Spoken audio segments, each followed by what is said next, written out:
দীর্ঘ 17 বছরের কথা বলতেছি।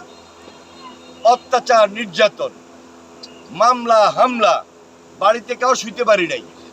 এই যে মা বোনেরা তার ছেলে সন্তান, তার মেয়ে সন্তান, তার ভাই, তার পরিবার, স্বামী থাকতো।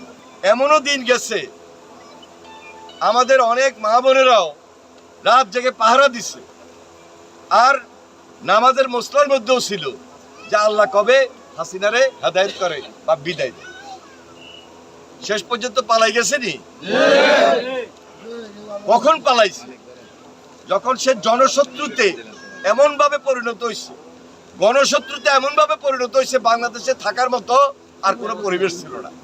আমরা 17 বছরের বিচার চাইছি, আমরা গণহত্যার বিচার চাইছি, আমরা গুম খুনের বিচার চেয়েছি, আমরা দুর্নীতির বিচার চেয়েছি, টাকা পাচারের বিচার চেয়েছি। তাহলে আমাদের আন্দোলনের ফসল হলো বর্তমান অন্তর্বর্তীকালীন সরকার। এই সরকার ক্ষমতায় আজকে দায়িত্ব পালন করছে 9 মাস হয়েছে।